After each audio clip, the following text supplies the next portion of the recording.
পুরী। এই জায়গাটার আলাদা করে কোনো ইন্ট্রোডাকশনের প্রয়োজন নেই, অ্যাটলিস্ট আমাদের বাঙালির কাছে তো নেই, কেননা বাঙালিদের কাছে পুরী হচ্ছে একটা সেকেন্ড হোম। পুরী যে শুধুমাত্র জগন্নাথ ধাম, এটা একটা 4 ধামের এক ধাম, সেজন্য বিখ্যাত সেরকম নয়। অসাধারণ সমুদ্র সৈকত, এখানে দাঁড়িয়ে বসে সকাল থেকে রাত পর্যন্ত ইজিলি কেটে যায়, তার জন্য কোনো আলাদা ডেস্টিনেশনের প্রয়োজন হয় না। তো আজকে এই পুরীতে কোথায় থাকবেন, খাওয়া দাওয়া কীভাবে করবেন, কীভাবে আসবেন, এগুলো অনেকেরই জানা, কেননা পুরী আমাদের খুব চেনা পরিচিত জায়গা। বাট তাও যারা সস্তায় বাজেটের মধ্যে কিছু হোটেলের সন্ধান খুঁজছেন এবং সেটা বিচের কাছে, তাদের জন্য এই ভিডিওটা। আমি প্রপারলি অ্যাড্রেস এবং সমস্ত কিছু বাজেট আপনাদের বলে দেব। তো আর কোথায় কোথায় সাইট সিন করতে পারেন সেগুলির সম্বন্ধেও একটা ব্রিফলি আইডিয়া দিয়ে দেবো। তো দেরি না করে চলুন ভিডিওটা দেখতে থাকি। অ্যান্ড একটা রিকোয়েস্ট থাকবে সবার কাছে, প্লিজ চ্যানেলটাকে সাবস্ক্রাইব করে দেবেন, ভালো লাগলে লাইক করবেন, শেয়ার করবেন আর কমেন্ট করবেন। চলুন ভিডিওটা শুরু করা যাক। আমাদের জার্নি স্টার্ট হয়েছিল হাওড়া থেকে পুরী সুপারফাস্ট এক্সপ্রেস রাত্রি 10:35 ছাড়ে। তো যেদিনকে আমরা স্টার্ট করেছিলাম জার্নি, সেদিনকে মানে সন্ধ্যেবেলা থেকে অস্বাভাবিক ঝড় আর বৃষ্টি হয়েছিল, যার জন্য ট্রেনটা আসতে একটু লেট হয়েছিল। আর আমাদের ট্রেন লেটে চলছিল প্রায়, আমাদের যেখানে 7টা সাড়ে 7টার মধ্যে ইন করার কথা ছিল, সেখানে আমরা 9:45টার সময় পুরী স্টেশনে পৌঁছেছিলাম। স্টেশনের বাইরে অটো থাকে, টোটো থাকে, তো একটু দরদাম করতে হয়, আমাদের 250 টাকা পড়েছিল। এবার আপনাদের প্রপারলি হোটেলের জায়গাটা, লোকেশনটা দিচ্ছি। এটাই দেখছেন সামনের সমুদ্র, সি বিচ, আর ঠিক এর উল্টো দিকেই রয়েছে ক্যামেলিয়া হোটেল। এটাই এই ক্যামেলিয়া হোটেলের ঠিক পাশে যে সরু গলিটা চলে গেছে গা ঘেঁষে, এই গলিটা দিয়ে 1 থেকে 2 মিনিট হার্ডলি হেঁটে আপনাকে যেতে হবে। আর এটা হচ্ছে আমাদের হোটেল প্রভাত রিসর্ট। প্রভাত রিসর্টে আমরা এসি রুম নিয়েছিলাম, যেরকম রিকোয়ারমেন্ট সব হোটেলেই থাকে সেরকম এখানে ফ্যাসিলিটিস রয়েছে, নাথিং মোর দ্যান দ্যাট। মানে সিম্পল, এখানে বেড রয়েছে, উইন্ডোজ রয়েছে, ড্রেসিং টেবিল রয়েছে, স্লিপার্স রয়েছে, এবং ঘরদোর খুব পরিষ্কার পরিচ্ছন্ন, নিট অ্যান্ড ক্লিন ছিল। অ্যান্ড ওয়াশরুম ছিল, কাবার্ড ছিল, আর এই পাশে টিভি ছিল, 2টো চেয়ার ছিল, জল ছিল। আর এখানে এই দরজাটা খুলে বাঁ দিকটার এখানে কাবার্ড ছিল, এই জায়গাটা হচ্ছে কাবার্ড, এখানে আপনি লাগেজ রাখতে পারেন। এখানে ওরা একটা ব্ল্যাঙ্কেট প্রোভাইড করেছিল,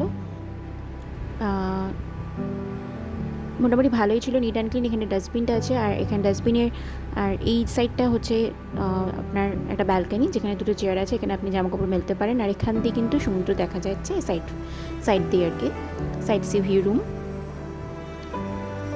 হোটেলটা কাছাকাছিই ছিল, জাস্ট 1 মিনিট ডিস্টেন্সে।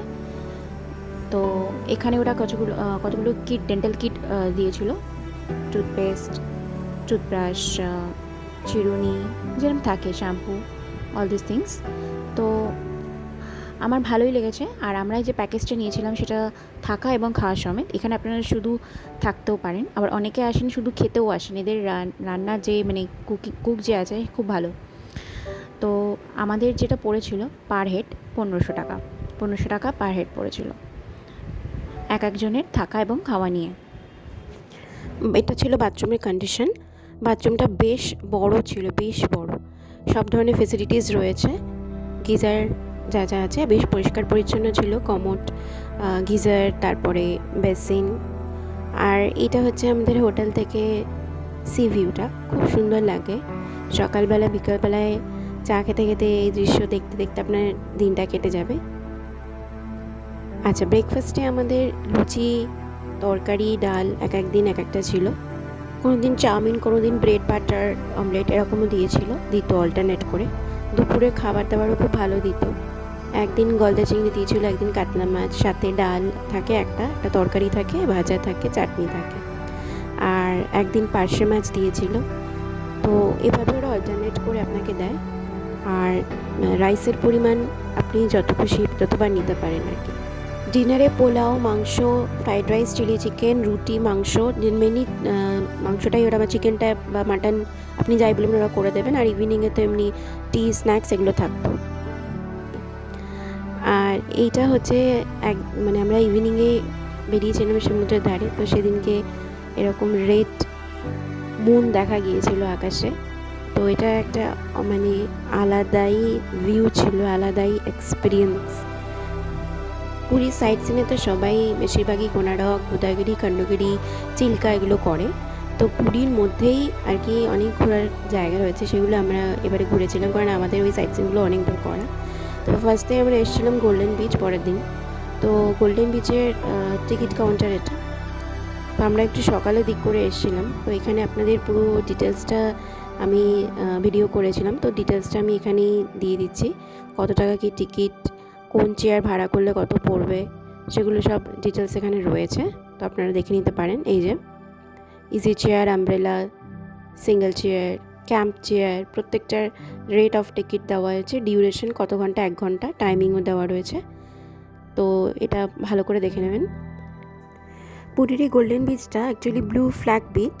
তো ব্লু ফ্ল্যাগ বিচটা আসলে কি, এটা হচ্ছে foundation of environmental education Denmark একটা সংস্থা।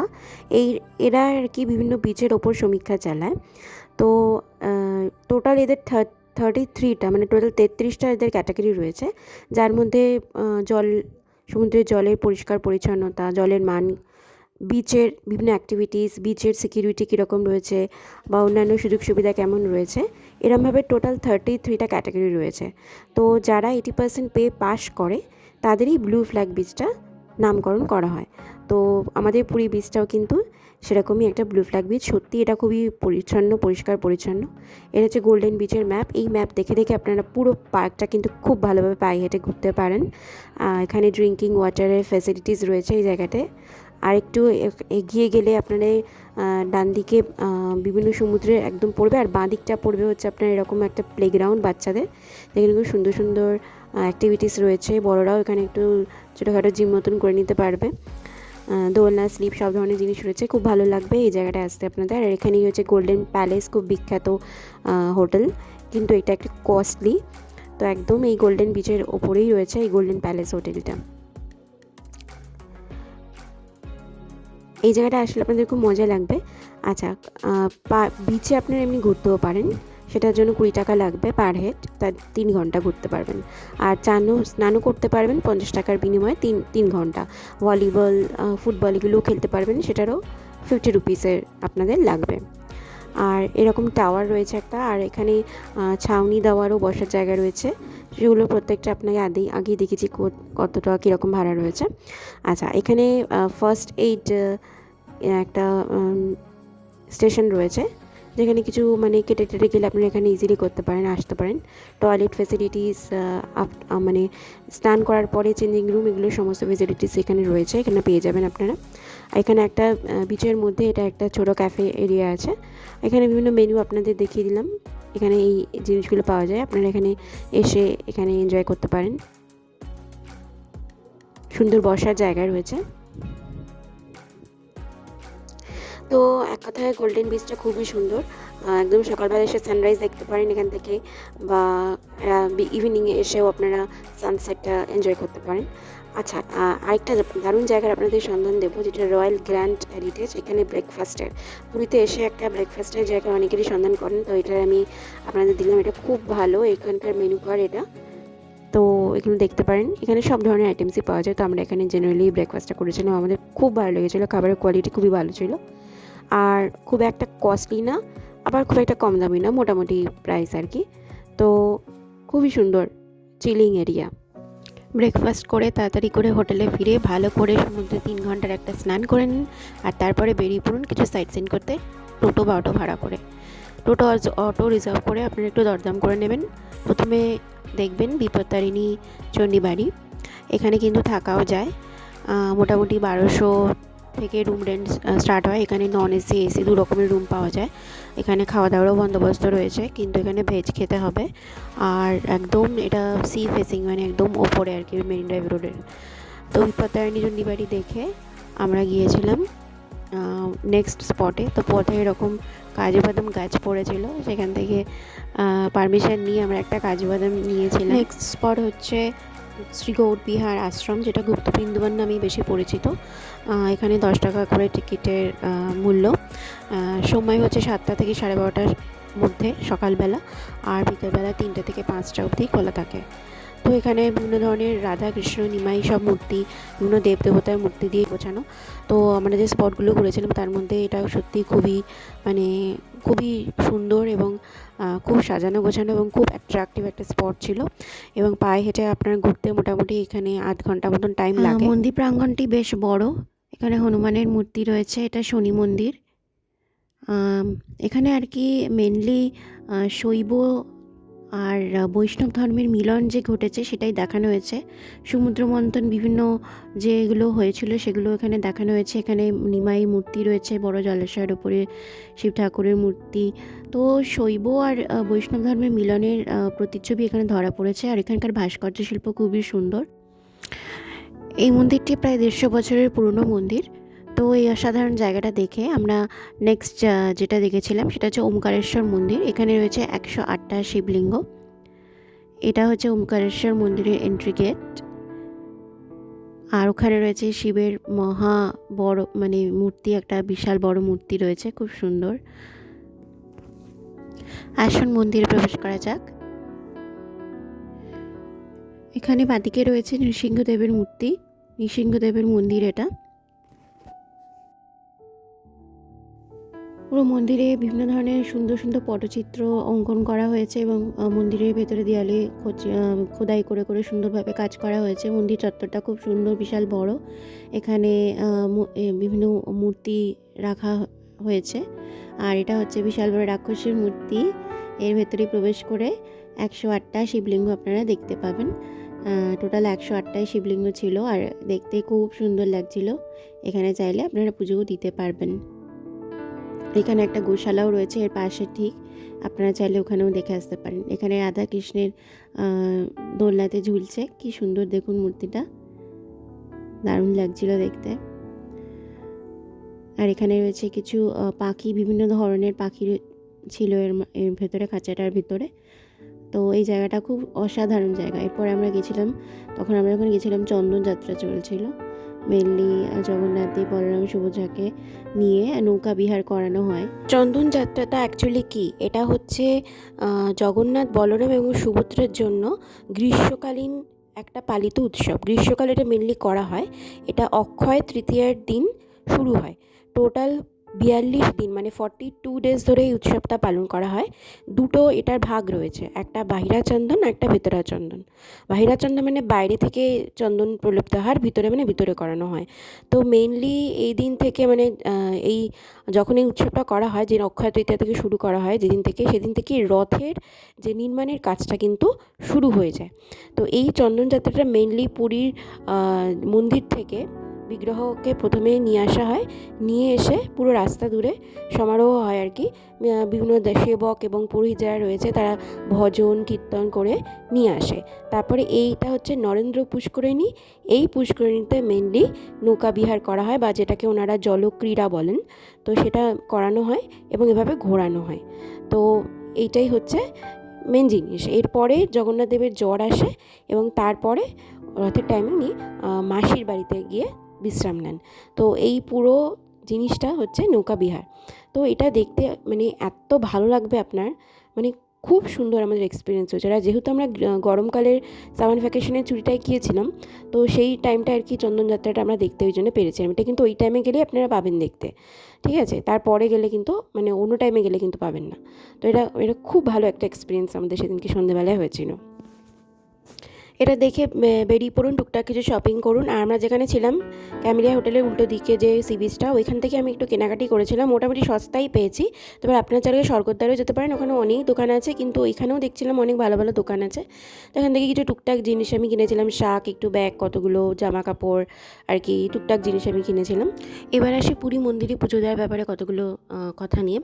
প্রথমে তো আপনাদের আমি সব কিছু ডিটেলসে দেবো, কীভাবে পুজো দেবেন, কখন যাবেন, কোথায় গেলে আপনাদের লাইনটা কম দিতে হবে, টাইমটা কম লাগবে, সমস্ত বিস্তারিত, কীভাবে মহাপ্রসাদ পাবেন, সব কিছু বিস্তারিত জানাচ্ছি। প্রথমে বলি, আপনারা আসবেন কী করে।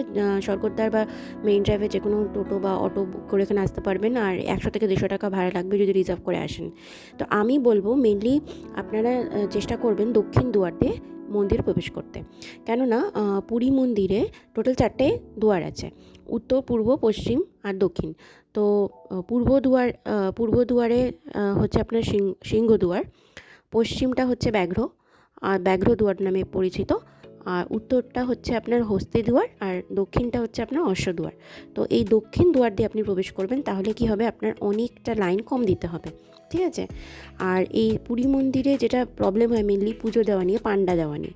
তো পান্ডাদের নিয়ে এখানে প্রচুর স্ক্যাম হয়। তো আমি আমার ডেসক্রিপশন বক্সে একজন পান্ডার নাম্বার দিয়ে রেখেছি।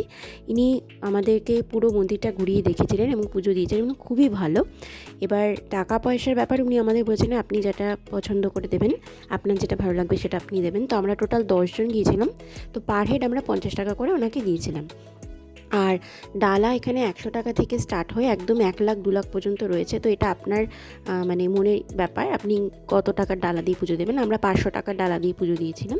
এখানে শুকনো প্রসাদ, মহাপ্রসাদ সব ধরনেরই প্রসাদ অ্যাভেলেবেল। এবার প্রসাদ পাওয়া নিয়েও একটা সমস্যা তৈরি হয়। তো আমি বলবো এখানে আনন্দবাজার বলে একটা জায়গা আছে মন্দিরের সামনে, সেখানেই মানে একদম মানে ভোগ দেওয়ার পরে সেই ভোগটাই একদম ওখানে চলে আসে। তো ওখানে আপনার একদম 50-60 টাকা থেকে প্রসাদ একদম 150, 200, 300 টাকা অবধি পেয়ে যাবেন। সেখানে গিয়ে আপনি একদম ইজিলি প্রসাদটা কিনে নেবেন। আর ধ্বজা পরিবর্তনটা পুরীতে এসে অবশ্যই দেখবেন। আর এটার টাইমিং কিন্তু সিজন ওয়াইজে চেঞ্জ হয়। মানে ধরুন আমরা যখন গিয়েছিলাম তখন 5টার পরে ধ্বজা পরিবর্তন হয়েছিল, তো আমরা 4টের মধ্যে মন্দিরে পৌঁছে গেছিলাম। তো আপনি 4টের সময় এসে দর্শন করে তারপরে ধ্বজা পরিবর্তন দেখে চলে যেতে পারেন। এবার আসি কোন টাইমটায় এলে আপনারা ভিড় কম, লাইনে কম দাঁড়াতে হবে। আমরা এসেছিলাম 11টা 11:30 পরে সকালবেলার, ওই টাইমে অনেকটা কম আমরা ভিড় পেয়েছিলাম, মানে একদমই কম, লাইনে দাঁড়াতে হয়নি। আর আমাদের পান্ডা এতই ভালো ছিল, আমাদেরকে খুব সুন্দরভাবে নিয়ে গিয়ে পুজো দিয়েছিল এবং আমরা খুব ভালোভাবে দর্শন করতে পেরেছিলাম। তো আপনারা চেষ্টা করবেন সকালবেলা 11:30টার পরে যেতে। এবার আসি মন্দির কখন খোলা থাকে, এই টাইমটা জেনে রাখা খুব ইম্পর্ট্যান্ট। ভোর 5:30টা থেকে আপনার মন্দির খোলা থাকবে, ঠিক আছে, আপনি দর্শন করতে পারবেন। তো তারপরে 7-8টা অবধি আপনি দর্শন করতে পারবেন, 5:30 থেকে 8টা। 8টা থেকে 9:15 অবধি কিন্তু মন্দির বন্ধ থাকবে।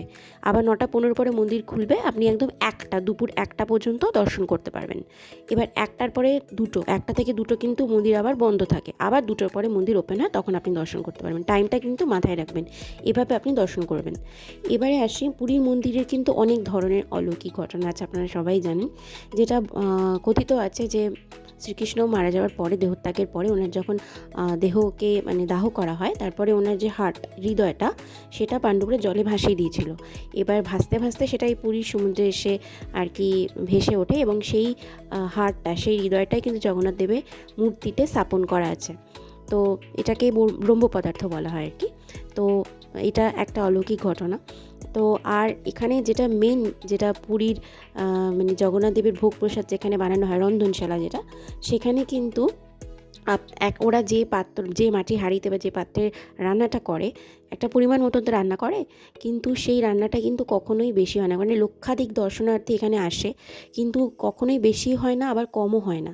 মানে ভোগ প্রসাদ এদের কখনো মানে পচে নষ্ট হয়ে যাওয়া বা হয়ে যায় সেটা কিন্তু কখনো হয় না। মানে যেটুকুনি রান্না হয় সেটা পুরোপুরি ওদের লেগে যায় ওনাদের।